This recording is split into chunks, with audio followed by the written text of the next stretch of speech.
Space एक ऐसी जगह है जहाँ सिर्फ दिखने वाले ही नहीं, छुपे हुए खतरे भी हैं।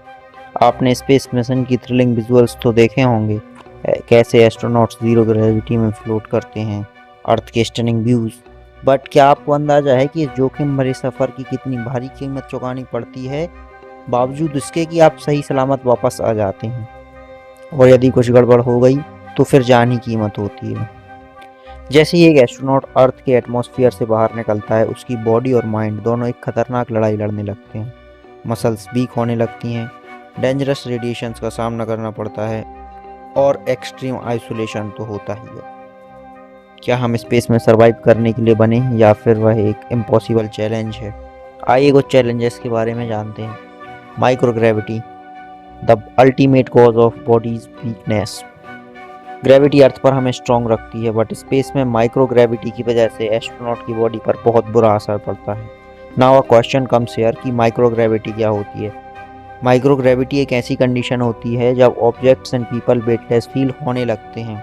यह तब होता है जब ग्रेविटी या तो बहुत ही कम होती है या फिर कोई ऑब्जेक्ट फ्री फॉल में होता है। बहुत से लोग ज़ीरो ग्रेविटी और माइक्रोग्रेविटी में कंफ्यूज हो जाते हैं। वह हमेशा ज़ीरो ग्रेविटी वाला कॉन्सेप्ट सोचने लगते हैं कि ग्रेविटी है ही नहीं, बट ऐसा नहीं होता है। ज़ीरो ग्रेविटी कॉस्मोस में बहुत कम पॉइंट्स पर होती है, जहाँ पर दो या दो से ज़्यादा सेलेस्टियल बॉडीज़ की ग्रेविटी एक दूसरे को टोटली कैंसल आउट कर देती है।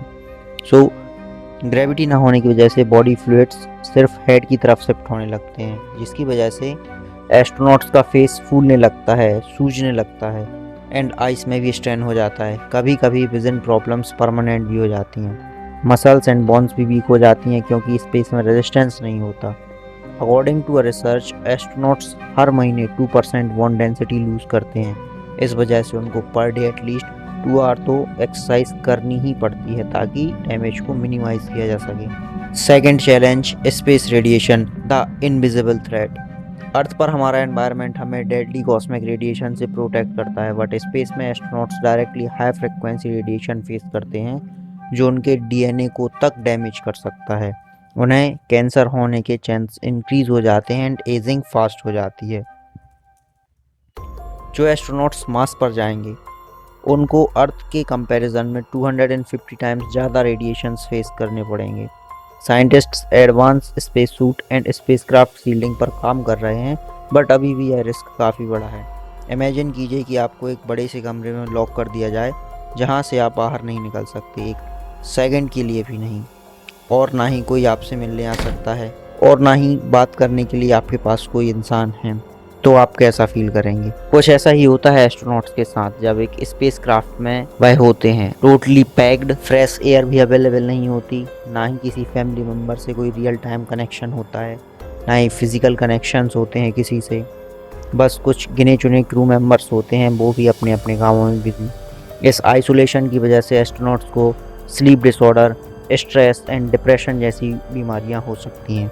अकॉर्डिंग टू स्टडीज़, एस्ट्रोनॉट्स को mood swings, memory loss and lack of focus जैसी प्रॉब्लम्स भी होने लगती हैं, जो कि क्रूशियल मिशन के दौरान डेंजरस हो सकता है। So after returning to Earth कहानी खत्म नहीं होती है। जब एस्ट्रोनॉट्स अर्थ पर वापस आते हैं तो उन्हें एक नई बैटल लड़नी पड़ती है। उन्हें बैलेंसिंग प्रॉब्लम होती है क्योंकि उनकी बॉडी ग्रेविटी को भूल चुकी होती है। मसल्स एंड बोन्स वीक होने के कारण वह ठीक से खड़े नहीं हो पाते हैं, चल नहीं पाते हैं, और कभी कभी तो बेहोश होकर गिरने भी लगते हैं। और परमानेंट विजन प्रॉब्लम्स तो लाइफ लॉन्ग प्रॉब्लम बन जाती है।